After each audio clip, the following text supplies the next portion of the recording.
The ratio compounded of duplicate ratio of 4:5, triplicate ratio of 1:3, subduplicate ratio of 81 is to 256 and subtriplicate ratio of 125 is to 512 is, and these are the options given to us. Now, since we are to find the compound ratio, we will be multiplying. Now, what we will be multiplying? First is the duplicate ratio of 4:5. So, duplicate of 4:5 is 4 square we know is 16 and 5 square we know is 25. So, in compound ratio, the first ratio will be 16 upon 25. Now, next is triplicate ratio of 1:3. So, 1 cube is 1 and 3 cube is 27. This will be our next ratio. Now, next is subduplicate ratio of 81 is to 256. Now, subduplicate means we are to find the under root of 81, which is 9, and under root of 256. Now, 256 we know is 2 raised to the power 8. So, its under root will be 2 raised to the power 4, and 2 raised to the power 4 we know is 16. Now, next is subtriplicate ratio of 125 is to 512. Now, we know that 125 is 5 to the power 3 and 512 is 2 raised to the power 9. So, if I am to take the cube root of 5 raised to the power 3, it will be 5, and if I am to take cube root of 2 raised to the power 9, then it is 2 raised to the power 3, which is 8.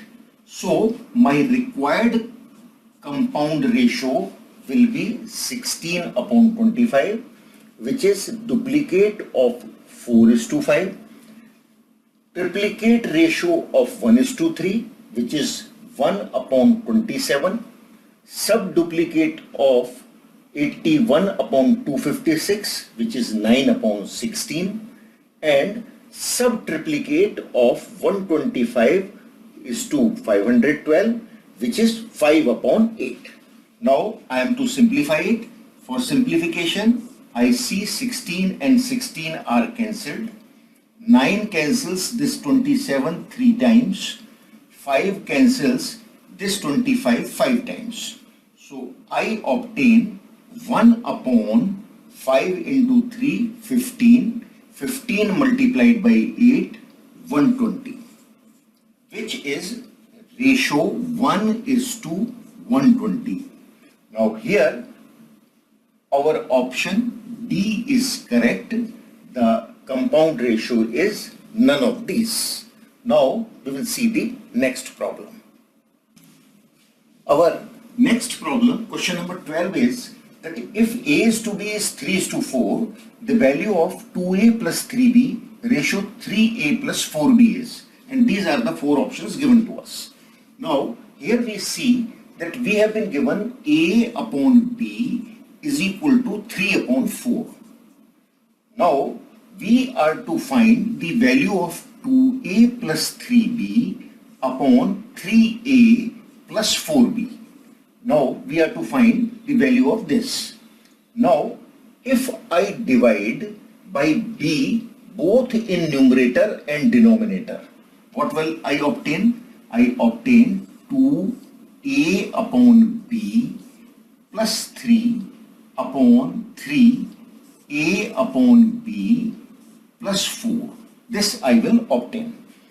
I divide by B both in the numerator and the denominator, and A upon B is 3 upon 4, which I write here. So I get 2 into 3 upon 4 plus 3 upon 3 into 3 upon 4 plus 4. I obtain again 4 is my LCM, which cancels this LCM. So 2 into 3, which is 6, plus 4 into 3, which is 12, upon 3 into 3, which is 9, plus 4 into 4 is 16. Therefore, the ratio is 18 is to 25. My option A is correct. There is another way also of solving such problems.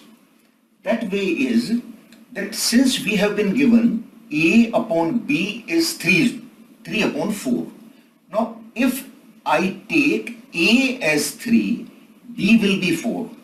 It doesn't mean that A is 3 and B is 4.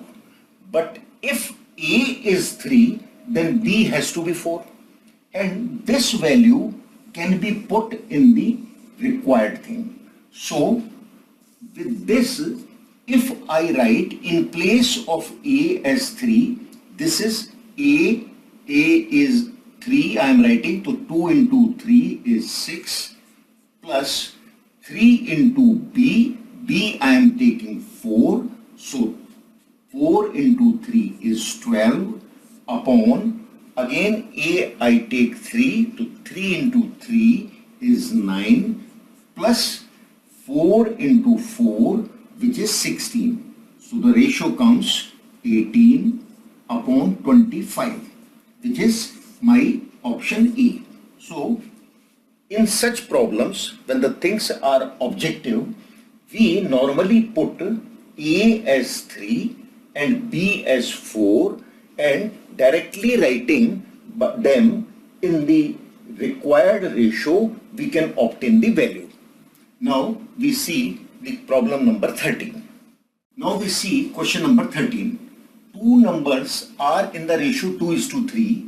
If 4 be subtracted from each, they are in the ratio 3 is to 5. The numbers are, and these are the options given to us. Now we will see this question as a subjective question. In such a case, what we do, that the ratio given of two numbers is 2 is to 3. So if the first number is 2x, second number will be 3x, then the ratio will be 2 is to 3 ratio. Now if 4 is subtracted from each, then 2x minus 4 and 3x minus 4 will be the numbers. And then the ratio becomes 3 is to 5 as per the question. So as per the question, 2x minus 4 upon 3x minus 4 is equal to 3 upon 5. And the number 4 is subtracted from each, the ratio becomes 3 is to 5. This is our equation from which we are to find the value of x. For that we cross multiply. So this gives us 10x minus 20 is equal to 9x minus 12. Therefore, when 9x will come here, it becomes x, 20 will go there, it becomes 8. So value of x is 8. So our numbers are, first number is 2 into 8, which is 16. Second number is 3 into 8, which is 24. And hence our option A is correct option. Now, a better method can be, since the question is objective question, we take the options and see whether that option is right or wrong. Now in that case, what we will do, say we start with option A. Option A is that the numbers are 16 and 24. Now we see that if whether 16 and 24 have the ratio 2 is to 3. So 16 upon 24 ratio is, it cancels with 4. So 4, 6, it again cancels with 2, 3. So this comes out to be 2 upon 3, which is correct. So this can be a correct option. Now apply the second condition. Condition is that if 4 is subtracted, they are in the ratio 3:5. Now I subtract 4 from 16, then it becomes 12, and I subtract 4 from 24, it becomes 20. Now what is the ratio? It cancels by 4, 3, 5. So the ratio becomes 3:5, which is correct, and hence our option A is correct. So generally it is better that we solve these questions through the options given to us. And now we will see the next problem, question number 14.